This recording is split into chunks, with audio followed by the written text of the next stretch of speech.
As I'm writing this, on Sunday night, someone within NASCAR left a noose in Bubba Wallace's garage, the sport's only black driver.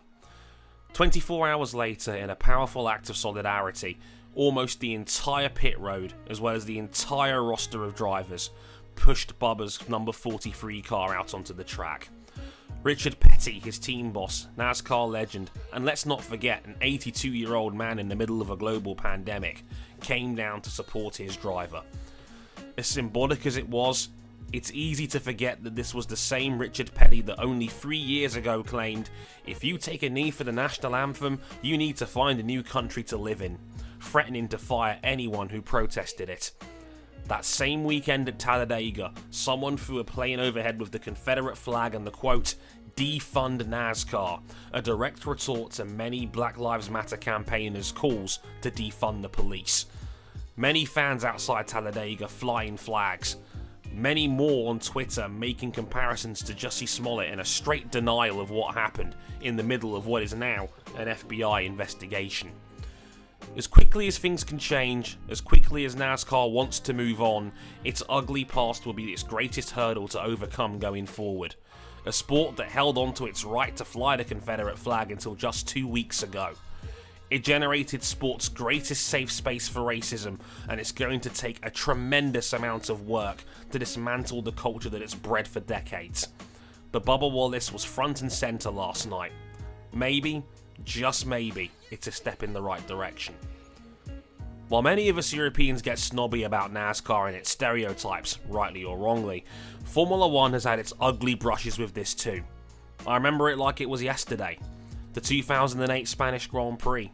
A vocal minority of Spanish fans at Catalonia dressed in blackface while mocking Lewis Hamilton's family, calling him a black shit and a half-breed.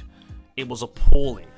For the first time I saw direct, ugly racism in the sport I loved so much.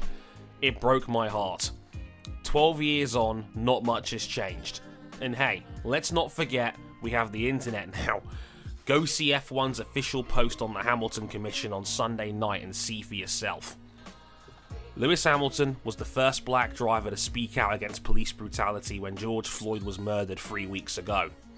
His comments and calling out of the paddock around him prompted others to do the same, almost out of guilt. Within a day, Charles Leclerc, Daniel Ricciardo, George Russell, Lando Norris, Nicholas Latifi and others did the same. It's not the first time Lewis has had to lead the charge against social issues in this space. He spoke out for climate change and was largely turned into a meme because he was photographed surrounded by trash bags.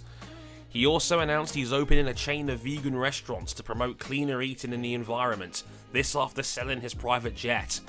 Yes, a small change, but if we all did that, it would probably make a measurable difference to our own world. An objectively good thing. This past Sunday, Lewis took it one step further. He announced he's partnering with the Royal Academy of Engineering to launch a commission designed to investigate and increase diversity within motorsport. He aims to engage more young people from black backgrounds of science, technology, engineering and maths subjects.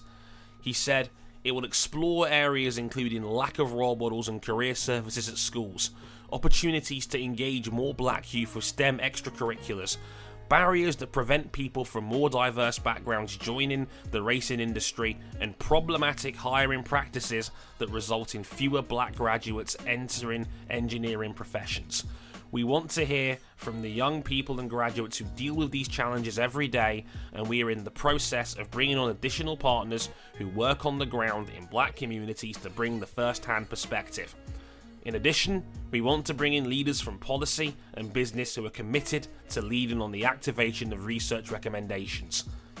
The line that stood out most from Hamilton's piece from the Sunday Times on this: the time for platitudes and token gestures is over. And the numbers back this up. According to research conducted from the Case for Science and Engineering in the UK in 2014, black men and others from minority backgrounds were 28% less likely to work in STEM careers than white men. Only 4% of engineers are women. Since 2010, the Department for Business Innovation and Skill in the UK cut its diversity funding by 63%. And according to the UK government's own website in 2016 to 18, 35% of black households and 32% of mixed race households were making less than the UK average salary of £400 a week, a greater percentage than any other race in this country. We don't relate this to F1 on a macro level. It's easy to see why. It's one of the few sports where you'd have to spend millions of pounds to even get there. A sport that isn't a meritocracy, where talent is only one factor for success, where politics, sponsors, and sometimes the sheer dumb luck of being in the right place at the right time can make a massive difference. Everyone, regardless of race, knows how hard it is to get there. That hard work diminishes the thought of privilege. We turn a blind eye to the fact that if you're black, the odds are even more stacked against you. We all know deep down this sport isn't a meritocracy. It's why pay driver has become a part of the sport's discourse in recent years. I also think more people than would care to admit probably knows deep down that society as a whole isn't either. But yet every time talks of diversification comes up in any sport, that same meritocracy card gets played. Shouldn't it come down to the best? They shudder. To that, I say if a large subset of society doesn't have the opportunity to grow on a level playing field, you're denying yourself the chance of making that best possible hire. That is the very definition of systemic racism, not just vague words thrown into an empty statement by your favourite sports team on Twitter in the last 4 weeks. Lewis Hamilton is the walking definition of opportunity.